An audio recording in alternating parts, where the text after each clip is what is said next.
अस्सलाम वालेकुम। First year commerce accounting पढ़ रहे हैं और हम यहाँ पे इसका चैप्टर नंबर 3 देख रहे हैं, जिसके अंदर हम जर्नलाइजिंग की बात कर रहे हैं। और जर्नलाइजिंग के अंदर हमने देखा कि दो तरह के जर्नल्स बनते हैं, जिसमें एक होता है जनरल जर्नल और दूसरा हमारा होता है स्पेशल जर्नल। इस चैप्टर के अंदर हम जर्नल की बात कर रहे हैं। जर्नल में आप लोगों ने पिछले लेक्चर में देखा कि हमने कुछ एंट्रीज़ को पास किया कि किस तरीके से जर्नल में एंट्रीज़ पास की जाती हैं, वो हमने समझा। ठीक है, अब इसके अंदर कुछ और अकाउंट्स होते हैं जिसकी डिटेल्स आपको मैं यहाँ पे दे रही हूँ, और उसके साथ साथ उसका हम देखेंगे किस तरह से इनकी एंट्रीज़ को पास किया जाता है। सबसे पहले आपको यहाँ पे स्क्रीन पे लिखा हुआ नज़र आ रहा है ड्राइंग। ड्राइंग क्या होता है, इसकी डेफिनेशन देख लेते हैं। कैश और goods withdrawn bye owner for his personal use, यानी कि कोई भी कैश या फिर कोई गुड्स, कोई भी ओनर जो है, जो कंपनी का मालिक है, वो विदड्रॉ करता है, वो निकालता है अपने बिजनेस के अंदर से। किस चीज़ के लिए? अपने पर्सनल यूज़ के लिए। तो वो चीज़ हमारी ड्राइंग कहलाती है। ठीक है, यानी कि मैं कंपनी में, मेरे पास कोई 1 लाख का कैश पड़ा है, जिसके अंदर से मैं 10,000 रुपये निकाल के अपने पर्सनल यूज़ के लिए मैं उसको घर ले जाती हूँ, उसको मैं कंपनी में नहीं लगाती, तो वो चीज़ मेरी कहलाएगी ड्राइंग। या फिर मेरा जो है बिज़नेस चेयर्स का है, प्लास्टिक चेयर्स का, और उसमें से कोई चेयर जो है, मैं एक चेयर 100 चेयर्स में से एक चेयर जो है मैं अपने पर्सनल यूज़ के लिए अपने घर ले जाती हूँ, तो ये चीज़ भी मेरी कहलाएगी ड्राइंग। इसके बाद फिर इसमें डिटेल दी गई है। When drawings are made the capital is decreased and as a result drawing account is debited. जब कभी भी हम ड्राइंग्स करते हैं, यानी कि हम कोई चीज़ विदड्रॉ करते हैं अपने बिजनेस से, कैश या फिर कोई गुड्स, वहाँ पे हमारे पास कैपिटल जो है वो डिक्रीज़ हो रहा होता है। कैसे डिक्रीज़ हो रहा होता है? क्योंकि देखें, ये तमाम असेट्स हमारे, तमाम ये कैश है, गुड्स हैं, ये सब चीज़ें मिलके हमारा असेट, ये सब असेट होता है और ये हमारा कैपिटल बना रहे होते हैं। तो जैसे ही हम ड्राइंग करते हैं तो हमारा असेट कम हो रहा होता है। असेट कम होता है तो जाहिर सी बात है इसके कैपिटल पे भी फ़र्क पड़ता है। तो कैपिटल जब डिक्रीज़ होता है, इसके अगेंस्ट हम एक एंट्री करते हैं जिसको हम कहते हैं ड्राइंग अकाउंट। क्योंकि ये हमारे कैपिटल को अफेक्ट करता है, इसलिए इसके अगेंस्ट एंट्री जो बनती है वो ड्राइंग अकाउंट की बनती है। यानी कि कैपिटल जो है वो बढ़ता है तो वो क्रेडिट होता है, और डिक्रीज़ होता है तो वो डेबिट होता है। तो यहाँ पे बजाय इसके हम कैपिटल को डेबिट करें, हम ड्राइंग अकाउंट क्रिएट कर देते हैं और उसको हम डेबिट साइड पे लिख लेते हैं। अगर इनकी जनरल एंट्री की बात की जाए तो यहाँ पे आप देख रहे हैं एक छोटी सी एग्जांपल दी है, एक ट्रांजैक्शन दी है। Withdraw cash for personal use ₹1000 from the business. कुछ हमने कैश जो है वो विदड्रॉ किया अपने पर्सनल यूज़ के लिए, ₹1000 का था बिजनेस में से। अब उसकी एंट्री देखें आप किस तरह से हो रही है कि ड्राइंग डेबिट साइड पे आ रहा है और कैश क्रेडिट साइड पे आ रहा है।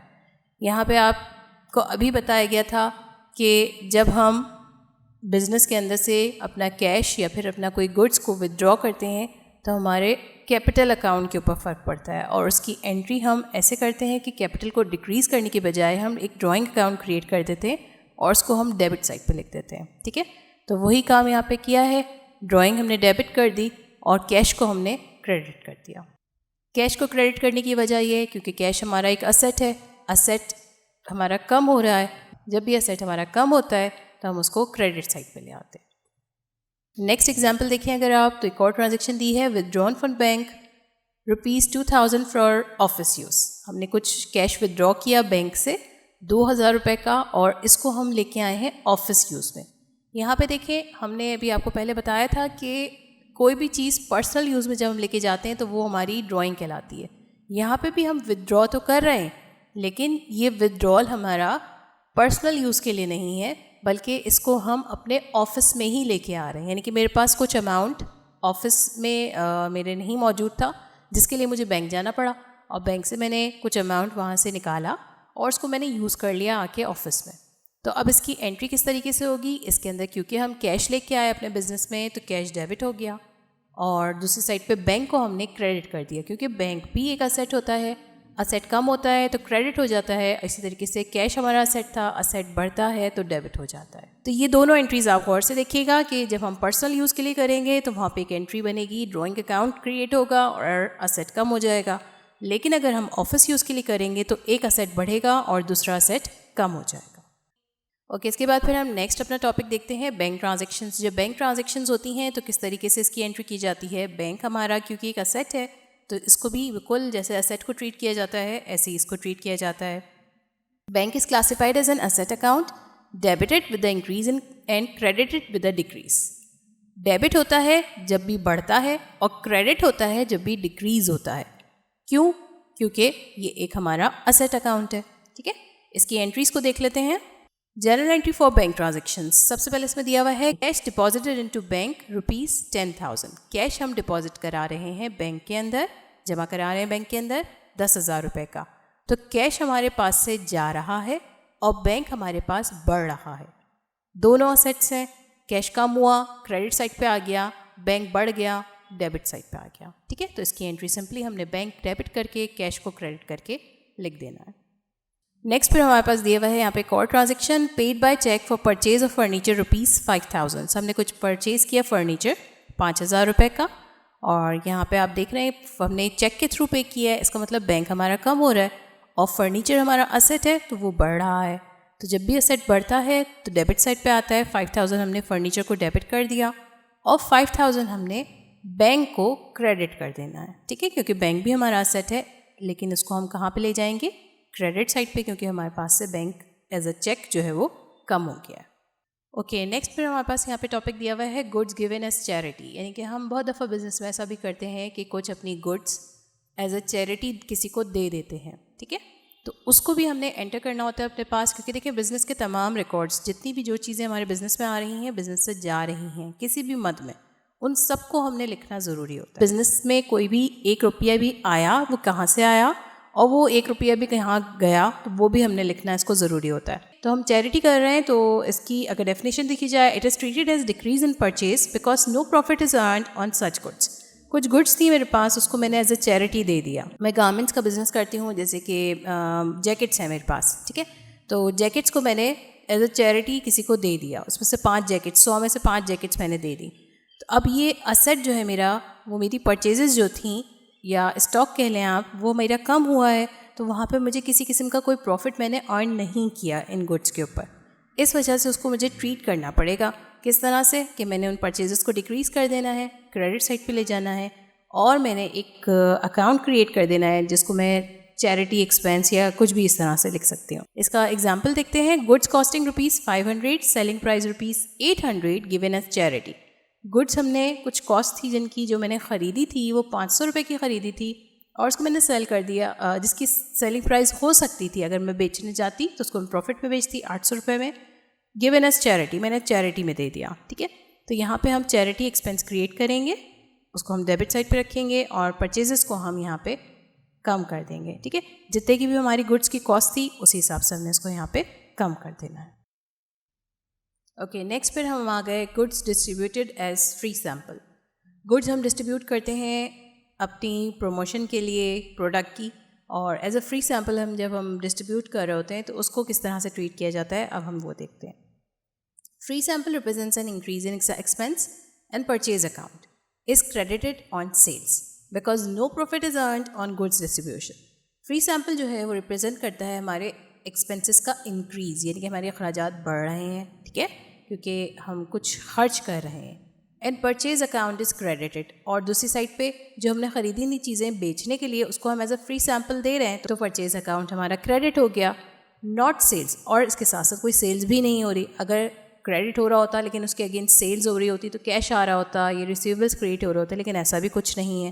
Because no profit is earned on goods distribution, क्योंकि हमने इसके ऊपर कोई भी प्रॉफिट इसके ऊपर अर्न नहीं किया है। तो इसकी एंट्री कैसे करेंगे? Goods costing ₹1,000, selling price ₹1,600, distributed as free sample. हमारे पास गुड्स पड़ी हुई थी 1,000 रुपये की, जिसको अगर हम बेचने जाते तो उसकी सेलिंग प्राइस आराम से 1,600 रुपये होती, 600 रुपये हमारा मुनाफा होता। डिस्ट्रीब्यूटेड एज फ्री सैम्पल, उसको हमने डिस्ट्रीब्यूट कर दिया as a free sample.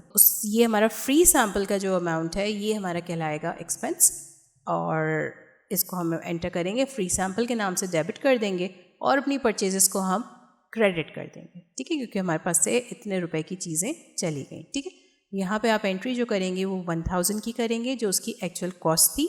Selling price को आप यहाँ पे नहीं लिखेंगे। ओके, नेक्स्ट फिर हमारे पास आता है कैश और goods stolen. Cash or goods stolen represents an increase in expense and purchase account is credited because it represents a decrease in expense. ठीक है, होता ये है कि हमारी कुछ गुड्स जो हैं वो चोरी हो गई किसी वजह से। ठीक है, तो वहाँ पे हम एंट्री क्या करें? उसके लिए हम एंट्री ये कर देते हैं कि उसका हम एक एक्सपेंस के खाते में डाल देते हैं इसको और अपनी परचेजेस को कम कर देते हैं। इसकी ट्रांजैक्शन दी हुई है, goods stolen costing ₹1800, selling price ₹2200।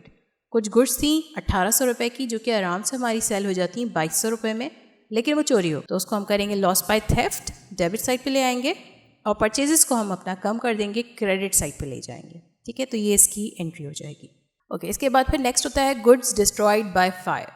किसी भी हादसे के पेश नज़र आग लगने से या किसी भी तरीके से हमारी कुछ गुड्स जो हैं वो डिस्ट्रॉय हो गई। It represents an increase in expense and purchase account is credited because it represents a decrease in expense. Goods destroyed by fire costing ₹2000, selling price ₹2500। हमने एंट्री करी लॉस बाय फायर और इसके अंदर हम लिख देंगे ₹2000 डेबिट साइड पे और परचेजेस को हम कम कर देंगे ₹2000 और ले आएंगे इसको हम क्रेडिट साइड पे। ठीक है, तो ये अगर गुड्स हमारी डिस्ट्रॉय हो जाएं किसी भी हादसे के पेश नज़र तो उसकी एंट्री इस तरीके से की जाएगी। फिर है नेक्स्ट एडवांस पेमेंट्स और प्रीपेड एक्सपेंसेस। कुछ पेमेंट्स हम एडवांस में करते हैं या फिर हम कुछ अखराजात पहले से कर देते हैं। इसकी सबसे बेस्ट एग्जांपल हमारे पास होती है मोबाइल फ़ोन के कार्ड्स। प्रीपेड कार्ड्स आप लोगों ने मोबाइल फ़ोन्स पे डलवाते हैं ना, तो वो प्रीपेड एक्सपेंसेस कहलाते हैं हमारे, कि हमने उसको चार्ज कर लिया मोबाइल को लेकिन अभी हम उसको यूज़ नहीं किया हमने। ठीक है, यानी कि ख़र्चा पहले हो गया, यूज़ बाद में होगा। मैंने 100 रुपये का क्रेडिट, 200 रुपये का, 1000 रुपये का, जितने का भी क्रेडिट मैंने डलवा लिया है मोबाइल में, अब उसको यूज़ करूँगी मैं थोड़े अरसे बाद में। ठीक है, तो ये चीज़ हमारी एडवांस पेमेंट्स या फिर प्रीपेड एक्सपेंसेस कहलाती है। These are expenses which have been paid in advance of their use or consumption. Use होने से पहले हमने इसका ऊपर ख़र्चा कर दिया होता है, कंज्यूम करने से पहले हमने ख़र्चा कर दिया होता है। At the end of the year, a part of the payment remains unused and which is treated as an asset because its benefit is to be availed in future.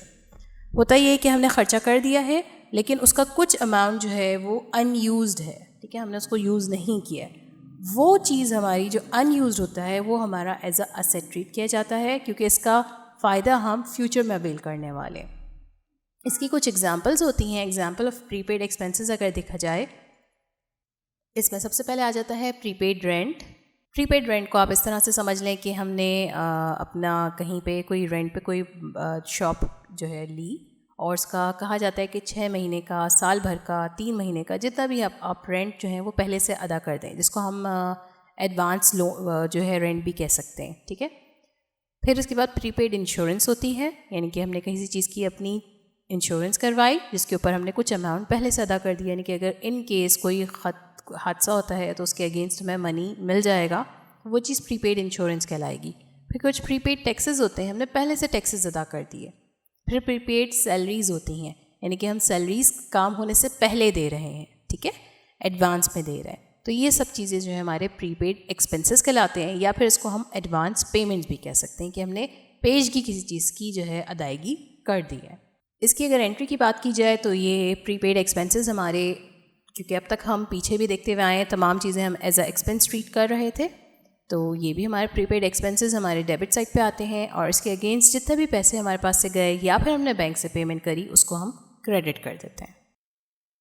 Okay, अभी हमने देखा था एडवांस पेमेंट्स का, अब हम देख रहे हैं एडवांस रिसिप्ट्स और अनअर्न्ड इनकम। ठीक है, यानी कि कुछ ऐसी रिसिप्ट्स या हमने ऐसी अमाउंट जो है वो रिसीव कर ली है जो कि एडवांस में है, यानी कि हमने वो काम किया नहीं है लेकिन उसके पैसे हमने वसूल कर लिए हैं। ठीक, या फिर इसको हम अनअर्न्ड इनकम भी कहते हैं। मैंने कमाया नहीं है लेकिन मैंने उसकी पेमेंट, मतलब उसको मैंने वो काम किया नहीं है लेकिन उसकी पेमेंट मुझे मिल गई है। ठीक है, जैसे हम ट्यूशन्स पढ़ते हैं उसमें हम एडवांस फ़ीस दे देते हैं। ठीक है, तो वो चीज़ हमारी अनअर्न्ड इनकम होती है। Unearned income is an income received in advance or recorded before it is earned wholly or partly. Advance payments are usually treated as liabilities. Advance payments जो होती हैं, जो हम अदायगी कर रहे होते हैं, वो एज अ लाइबिलिटी होती है हमारे लिए। ठीक है, यानी कि किसी ने अगर मुझे पैसे दिए कि मुझे आपसे ट्यूशन पढ़नी है और मुझे 1 महीने की फ़ीस जो है पूरी की पूरी दे दी। ठीक है, तो वो मेरी क्या कहलाएगी, मेरे पास अनअर्न्ड इनकम होगी और मैं लायबल हूँ कि अब मुझे पूरा महीना उसको पढ़ाना है, नहीं तो फिर मुझे वो पैसे वापस करने पड़ेंगे। ठीक है, तो मैं अपने पास उसको एज अ लायबिलिटी ट्रीट करूँगी एडवांस पेमेंट्स को, जो मुझे पेमेंट्स मिली हैं। ठीक है, और ये पेमेंट्स जो है ये अनअर्न्ड इनकम कहलाती है। इसकी अगर एग्जांपल की बात की जाए तो इसमें अनअर्न्ड कमीशन इनकम होता है, अनअर्न्ड इंटरेस्ट इनकम होता है, अनअर्न्ड रेंट इनकम होता है या फिर अनअर्न्ड सब्सक्रिप्शन इनकम होती है। ठीक है, कमीशन हमने ले लिया किसी से कोई काम करने से पहले, या फिर मैंने कोई इंटरेस्ट कहीं से मैंने रिसीव कर लिया कोई काम करने से पहले।